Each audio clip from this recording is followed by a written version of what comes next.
So the Canine Good Citizen and why and how we tailor it for dogs in the shelter. So most of you may or may not know the Canine Good Citizen is actually a program designed by the American Kennel Club. And its main focus is an obedience program geared towards strengthening a bond between owner and dog. Now, since obviously that's not what we have here, since we're dealing with homeless pets, what we do is we take these 10 real-life skills of the Canine Good Citizen. These, as you can see, very somewhat difficult skills of the Canine Good Citizen, and we actually train these dogs and then test them with an AKC evaluator, so somebody who could certify the dog.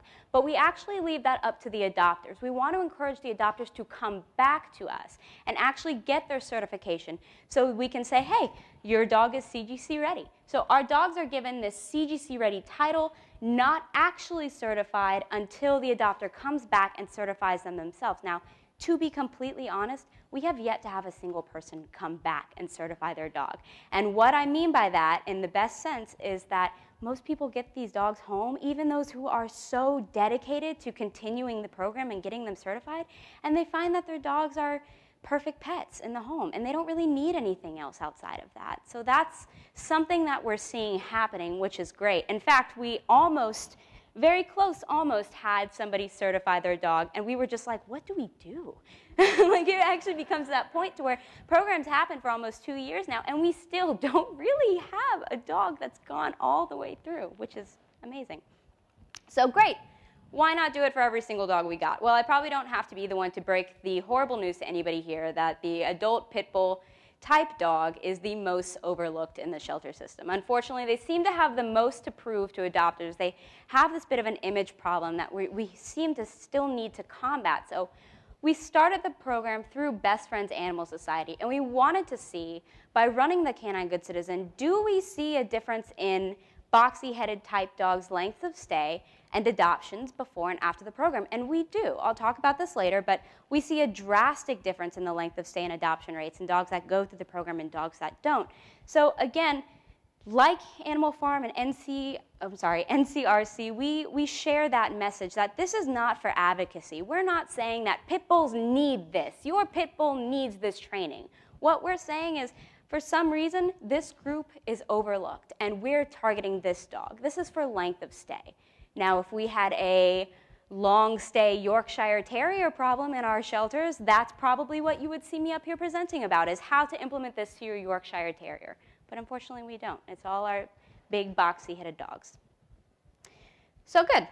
The only two things that our dogs need to go through this program, two things. A dog must be eager to learn in some capacity and generally friendly towards people. They don't have to be over-exuberant to see anybody. They just have to be generally friendly towards people. Now, the difference in this and the Canine Good Citizen program as a whole is we have a little bit higher of a moral obligation, I guess you can say, to have canine good citizens in the community. So we do have these restrictions of dogs that have any kind of defensive aggression, any kinds of aversion towards a person's or people, or any kind of notes of territorial aggression. On our end, we do not allow them in the program, unfortunately. We are still giving them the same training that we would give our CGC dogs in some other kind of capacity, but they're just not able to be marketed as CGC. So, one of my favorite little guys. So Blue Steel is such a great story because he is a lot like every dog that probably sits in the shelter. Well, we'll say the majority of dogs. We won't say every dog. So Blue Steel came to us. He hit the attention list, the euthanasia list at Austin Animal Center, and he hit the attention list for not anything really too terrible, just mostly for not being comfortable getting vaccinated when he first came in. So he hit the attention list. APA pulled him, and the thing about Blue Steel is that he's this adult, boxy-headed type dog who was dog aggressive. We did find that out through playgroups, which Mike Caviani will be talking about tomorrow at 8. Highly recommend you go to that. Tomorrow, right? Yep, there it is, tomorrow. I will definitely be awake. So Blue Steel was one of these guys who, you know, there was, outside of just not being able to get along with dogs, there was nothing really wrong with him, you know, nothing at all. He was just an adult dog who was overlooked because he simply just didn't really know anything. He was really sweet with people, generally loved to please people, but he didn't even really know sit. And so it was really hard to kind of convince adopters to come in and take out this dog who was going to jump all over them, who didn't know sit, who didn't really know anything at all. And to say to some adopter off the street, he can learn it, is not really what they're looking for. So Blue Steel was a dog who actually, another great aspect of his story, was trained by a volunteer. He actually wasn't even a staff-handled dog. He was trained by a volunteer. She took him to the CGC classes, which Amy's going to talk about later. She took him to all the classes. She taught him all the things he needed to know. She taught him sit, and she taught, oh my God, excuse me. She taught him sit, and she taught him down. She taught him how to be around dogs appropriately, because for a while we couldn't even really get him in the same room. So she taught him all of these things. And Blue Steel, who sat at our shelter for over a year, goes through the Canine Good Citizen program. He passes the CGC program December 12th, 2014, and is adopted December 14th. 2 days. 2 days that dog was adopted. And I would just like to point out it was because he was CGC ready, because that is the reason what they came in there looking for. So love the story of Blue Steel. Oh, Mork wants to applaud too. So I am very, very lightly going to touch on our training principles. Very lightly. Again, those will be more in Mike Caviani's presentation. Go to that. Did I plug that twice? So our training principles, they're not relationship-based. And this is pretty important in general, but also for the Canine Good Citizen, because the worst thing that can happen for your program is when an adopter comes in to see the dog and we say, oh yeah, they're trained, they know how to do it all, and the dog displays none of it with the adopter. That's the worst. And it is definitely something that's very important for all of our training, but with the Canine Good Citizen especially, we need this to be able to generalize. We want our adopters to be able to see that this is throughout every handler. This dog is able to perform these tasks. So we're not relationship-based. We're also not going to be positive only, and we do hit all 4 quadrants of learning. We do this so we can reach every dog. Every dog is an individual, and save as many individual lives as possible. So we have our 3 quadrants of our training principles: rewards, corrections, and the thing that sits right in the middle. So for our rewards, it's pretty much anything the dog finds rewardable and is motivated to work for: food, toys, petting, or praise. On the corrections side, it can be something that the dog just really isn't too fond of. So aversives, so like a shake can filled with pennies or a spray bottle, timeouts, leash corrections, and right in the middle, kind of our universal concept, pressure and release. Because we're going to have those dogs that don't want your food. They don't want your petting and your praise. They're not motivated by that. So pressure and release is this concept that sits right in the middle. And it's all about what is the dog telling you. Because what I might think is really positive, I might really like it when I run up to a dog and hug them and pet them and be all over them. That dog might find that to be a correction. That dog could be absolutely mortified by my affection, which hurts a little, but you know what? That's what the dog is telling me. The dog is telling me that that's not a reward for him. And on the opposite end of that, I have small, brief, and a story for another time, but I will make it very quick. So we had a dog named Bluebell at our shelter who was a severe leash climber. And one of the ways they stopped Bluebell from climbing the leash was to spray her with a spray bottle, you know, and spray her with a spray bottle. So Bluebell really liked the water. Do you think Bluebell got any better at her leash climbing? Do you think she stopped? She did not. She got worse. So that's something that it's what is the dog telling you? Bluebell was saying that was nice. So moving on. I am going to let Amy talk about our volunteers. Amy actually runs the classes, and you know what? How about I just let Amy tell you everything? Here you go. Hello again. Volunteers, like with all programs at Austin Pets Alive, volunteers are an important part in making our Canine Good Citizen program successful by really allowing us to reach more dogs and get more dogs adopted. What we are looking for, though, in our volunteers is quality versus quantity. What that means is that we do require our volunteers to pass all 5 of the different training courses offered at APA before they're able to assist in our program. Morky, I'm ready to go. Sit. Once a volunteer has passed through those training classes, the CGC program kind of becomes a perfect next step. It's a great opportunity for them to take the skills and the training techniques that they've learned and really put them into practice, like this. So once a volunteer is a part of our program, they get assigned an individual dog that they're going to work through the program. Staff does not touch those dogs, so the volunteer's taking them at their base scratch level, whatever that is, working them all the way through to becoming CGC ready. Of course, we are there to help.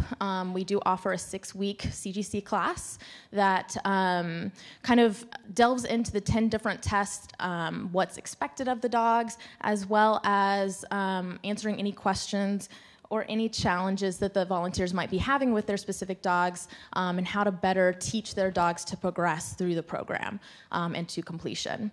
One thing that we do see with our volunteers is all of this time and energy that they're spending with these dogs, they start to build a relationship, as you might expect, and they become pretty invested in the success of this dog, not only through the completion of the program and earning the title of being CGC ready, but also beyond that to actual adoption. What we're seeing is that volunteers are investing their own resources, their own time to market these animals, to take pictures and videos and put them on social media, to take them out to adoption events and really promote their dogs at the same time promoting the CGC program as well. None of you can see Mork, but he's being a mess right now. He thinks it's playtime and he is bored. Presenting is not fun for him. Needless to say, our volunteers are helping these dogs not only go through the program, again, marketing these animals, getting them ultimately seen and recognized and out of the shelter and into homes faster. Okay, so challenges of the Canine Good Citizen. Because we are a shelter environment, and there is just nothing quite like a shelter environment in anyone else's life, dogs will start the program, but behaviors arise in the shelter environment that kind of exclude them from the program. And sometimes this is shelter-induced. The stress of the kennels, the stress of the shelter can kind of create some new behaviors. Sometimes this is new information. This can also happen when a dog is adopted as a CGC candidate and then or a CGC ready or trainee and comes back to us with notes from the owner. Those things we kind of talked about earlier, territorial aggression in the home, defensive aggression, and aversions towards like a people or a person's. They unfortunately have to be removed from all CGC marketing, but what we've been trying to do is still find a way to tell potential adopters coming in, like, yeah, okay, so you can't take this dog to a crowded park, but you can snuggle with him for hours on the couch and he's not going to be mouthy with you. So still trying to market these guys as some sort of trained animal in a sense. So we have this I've Got Skills marketing as an attempt to still highlight these dogs. And we have signs on the kennel, and I'll chat a little bit about the marketing we're doing for CGC, but it's a little similar to that. So moving on. I'm actually going to have Carrie talk about maintaining the CGC status, since this is what they do almost every day. Here you go. So when a dog becomes CGC ready, they get this nice sign on their kennel just to kind of designate that this is a dog that's been through the CGC training and is now tested and CGC ready. It does not mean that they are CGC certified, but it means that they were able to pass all of the tests to be considered CGC ready. We also have a board up front when people first walk in the door. It has the dogs in training and the dogs that are CGC ready, just so people can kind of know, be like, oh, that's a really cute dog, or I'm interested in this program, and they can walk around the shelter, and these signs are very obvious to show, like, hey, come check out this dog. They've been through all the training. One of the biggest issues we have is just making sure that once a dog does become CGC ready, that they can maintain all of those skills, because in order for us to bring new dogs into the program, we can't continue to handle those dogs every day. So we've picked out a few things that we work on just to make sure that those skills are continued. We designate certain volunteers that will still give them their new dog, but also getting out a dog that is CGC ready, just to get them out and make sure that they're still practicing all their good obedience and things of that nature. And also making sure that we get them out at least once a week, Amy or I, to run them through all those skills and make sure that they can still display all those behaviors. Another thing is marketing. We do have a Facebook page for the Canine Good Citizen program, making sure that we still are showing like, look, these new dogs are training, but this dog is still here, still looking for its forever home, still knows how to do all these skills, still a great dog. And also making sure that all the people that come to the shelter, and whether they're volunteers or potential adopters, know what that dog is, what CGC means, and what the dog needs to display. We have a lot of volunteer programs that are amazing, but not all of them necessarily know what a CGC dog does. So making sure that all new volunteers know that when you're getting a dog out of the kennel, the dog needs to sit, the dog needs to offer eye contact, the dog needs to not jump all over every person they meet. When the dog goes out on the trail with our RTR program, they need to keep them at the high standards as a CGC-ready dog. So just making sure that we're informing everybody, keeping everybody educated about the very high standards that are the Canine Good Citizen program. I think that is, oh, and also we do have behavior classes that we run and making sure that those dogs get involved in that. And just every opportunity we can to have our dogs work to make sure that when a potential adopter comes in, if they were CGC ready a couple months ago, making sure that they can still display that when we ask them for a down, that they go into a down and things of that nature. Good. Yay.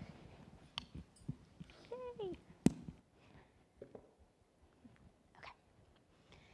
So putting it all together, this is a video that we made a while ago, so please excuse my bangs, but we made this a while ago. It's gonna actually tell you what the 10 tests are in case you didn't know.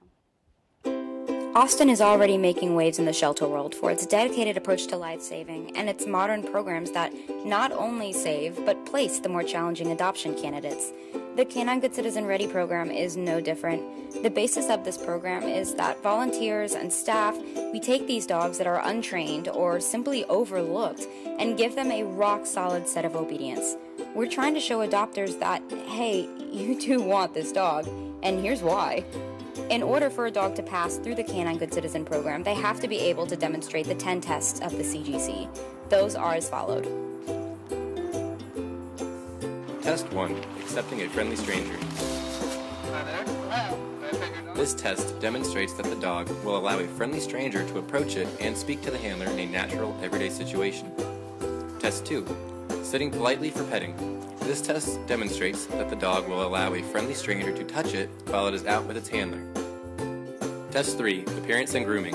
This practical test demonstrates that the dog will welcome being groomed and examined. Test 4. Out for a walk, walking on a loose lead. This test demonstrates that the handler is in control of the dog. Test 5 is demonstrating that your dog can regain control in public places.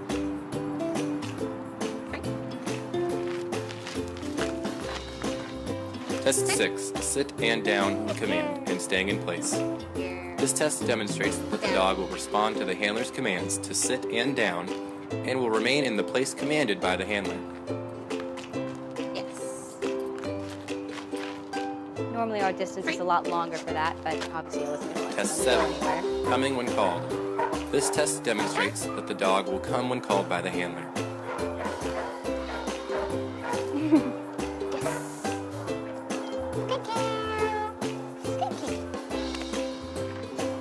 This test demonstrates that your dog will behave politely around other dogs.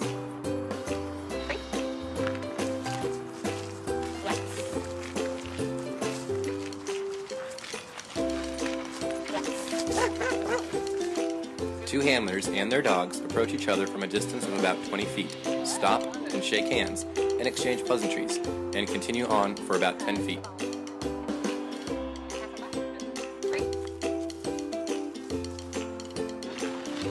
The dog is confident at all times when faced with calm and distracting situations.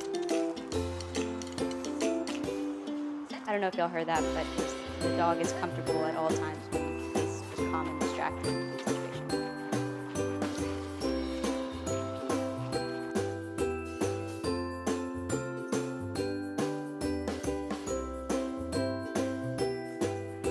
As an adopter of a CGC dog, not only will you be taking home a well-trained pet, but the outside world will thank you for it as well. From lower pet deposits to therapy or service work, your new pet will have all the foundations to start their brand new future in your forever home.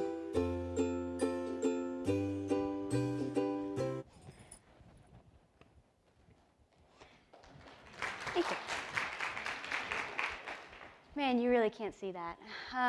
That's all right, you can imagine it. So when you're marketing the Canine Good Citizen, so we have this great program, we have all these dogs trained. Let's just say we've got every single dog trained in our shelter, sure.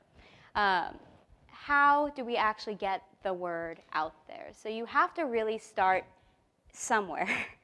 So when the program first started, you know, we are nonprofit, so we're not really budgeted any money for the Canine Good Citizen marketing at this point. So we knew we needed to tell the adopters that this dog was something special. So I kind of just found anything I could that was lying around and created these signs. Luckily, they have gotten much better, but I found some old scrap wood in our truck port. I found spray paint in an old closet that had probably been sitting there for years. I made some stencils out of just regular paper that you get out of a printer, and I spray painted and used the only tool that we don't use in training. I got choke chains, and I wrapped them around. And I wrapped them around the top of our podium up there. And actually, first I got my butt up on the kennel, and then I wrapped everything around and held it together with zip ties. So for a while, these were the signs we were using to actually show an adopter that the dog is special. So it didn't cost me anything, only time.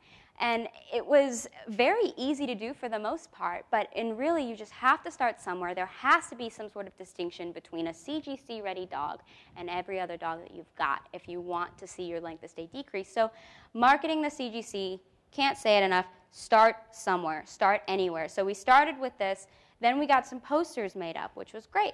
As Carrie kind of talked about earlier, we have a corkboard happening in our reception office, so in our building B, when adopters come in, even if they're kind of just coming in off the streets, they don't really know what CGC is. We have this huge corkboard in the front. It's got photos of all the dogs that are there, dogs going through training, dogs that are CGC ready, dogs in foster, and it also says what the heck the 10 tests are and why it's so special. And a lot of our adopters actually, you know, because they're hanging around, they're waiting to talk to somebody, they sit there and they kind of mosey over to the CGC page. So a lot of the times, they might not even come in to see that dog. Based on this, they're actually interested in meeting that dog. So now we have another way to reach our potential adopters.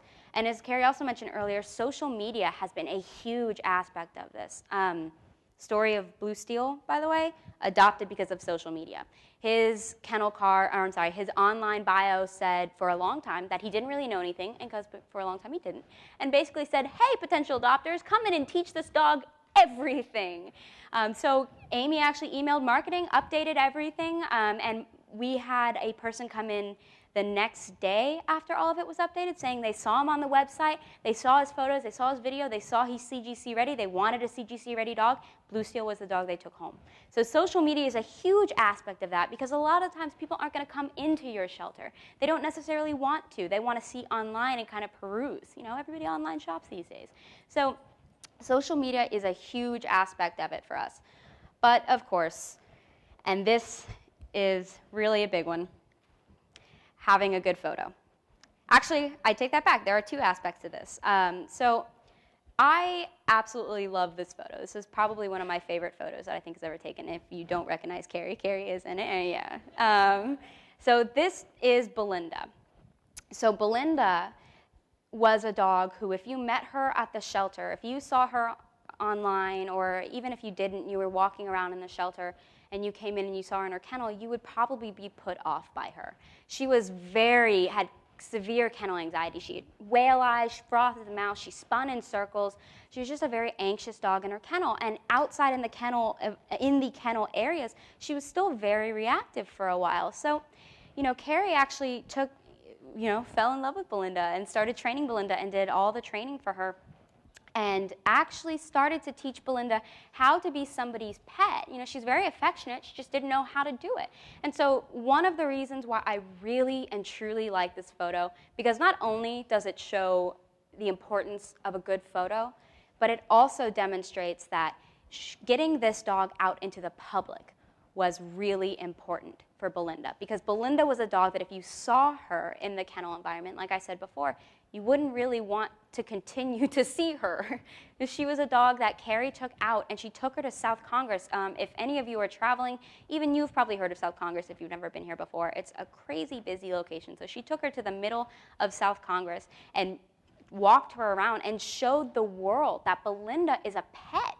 Belinda is capable of doing these things, and Belinda is a sweet, loving girl. And they made this video for Belinda. They put it on the website, social media, what do you know? And an adopter came in because they saw Belinda being a pet in the community. That was something that was so important to get Belinda adopted. And it's going to be what's really important. Prove to your adopters that your dogs are CGC ready. Don't just say it, show them. And that's something that we do in our CGC classes too, is that at the end of the classes, we'll take these dogs out into the public. If you could see it, there was a volunteer slide. It had all those dogs. That was out in a very busy area. A lot of our dogs get adopted this way, or at least these dogs that we've had out. So our first year, comparing the control group versus the Canine Good Citizens. So I'm going to take a moment and kind of just explain what the control group is. So if you saw the presentation last year, you might know what I'm talking about when I say control group. But the control group was actually asked for by best friends. And we really needed the control group at first to kind of show, is this working? So what we did was we took these dogs that were capable of being in the program, but we did not put them in the program. We had a select group of dogs, about 50 to 100 dogs, of dogs that could have gone through the program and then compared it against dogs that were capable of going and did go through the program. So this was our control group. And when we compare the control group versus the dogs actually going through the Canine Good Citizen, this is for our first year, we saw rates of return that a CGC dog was only returned about 7%, and a control group dog had a return rate of about 20, which means that they're almost 3 times less likely to be returned than dogs who didn't go through the Canine Good Citizen. For our adoption rates, we saw control group dogs getting adopted at a rate of about 20%, and CGC dogs getting adopted at a rate of about 68%, which meant that they're getting adopted 3 times faster than their counterparts. And so for the average length of stay, as you can probably see, our control group was about 200 days for the length of stay. And for a CGC-ready dog, we're sitting at about 41 days for their length of stay in the shelter, which means that dogs were getting out, they were staying in there 80% shorter, which is amazing. So these next stats that I'm going to read to you, I will be completely honest, I was not capable of getting them. I had somebody much smarter than me get these stats. She was actually the the stats writer for Best Friends Animal Society.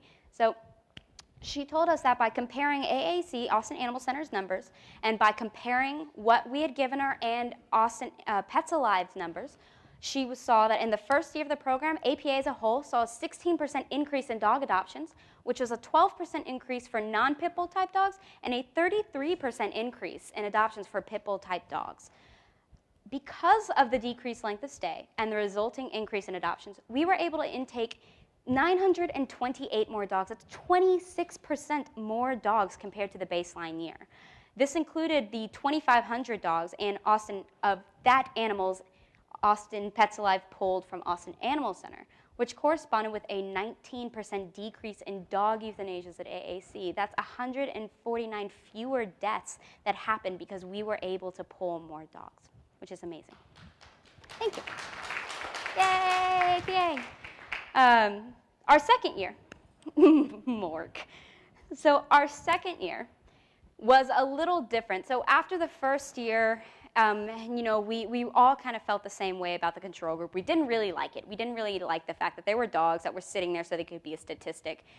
So we actually, Best Friends asked us to, and we happily agreed. We got rid of the control group so we could really kind of hit any dog that needed it and not just need to select a certain few.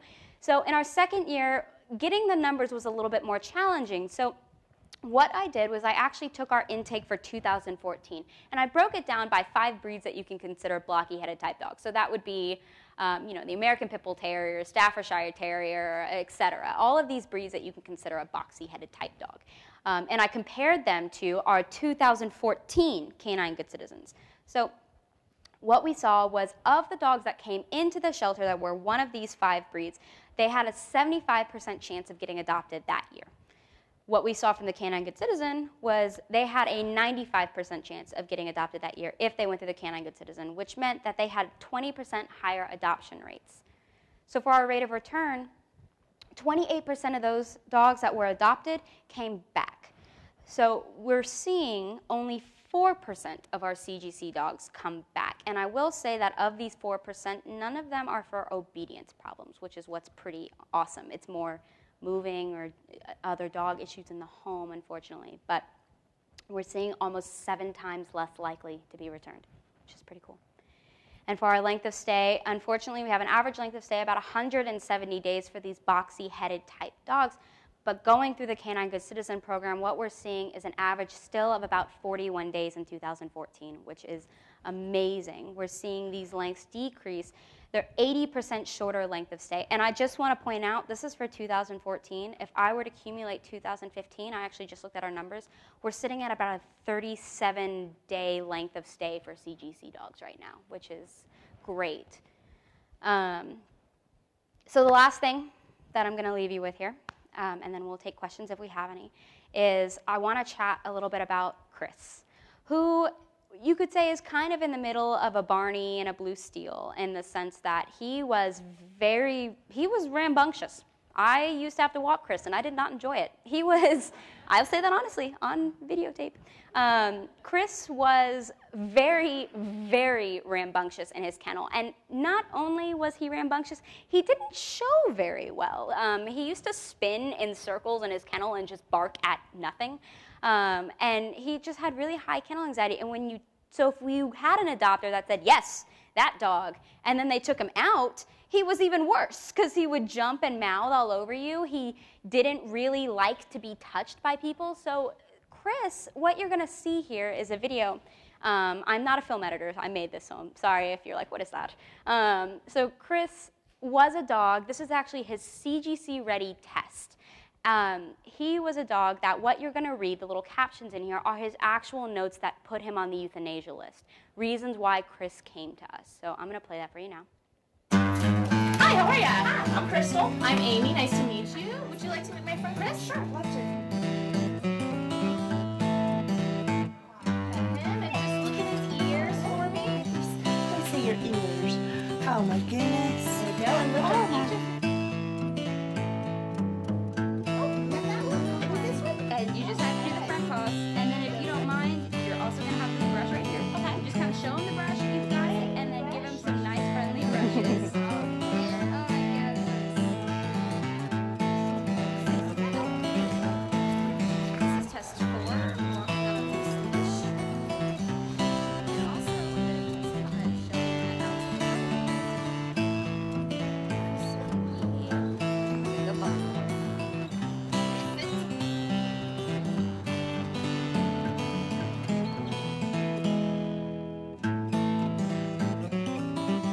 Sit. Down.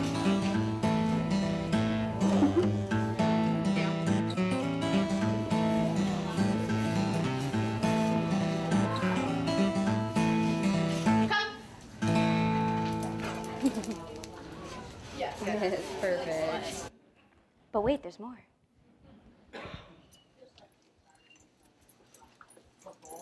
Chris, sit. That other dog, by the way, Hi, is how are actually you? considered dog aggressive. Fantastic. I just have to point that out. Okay, free.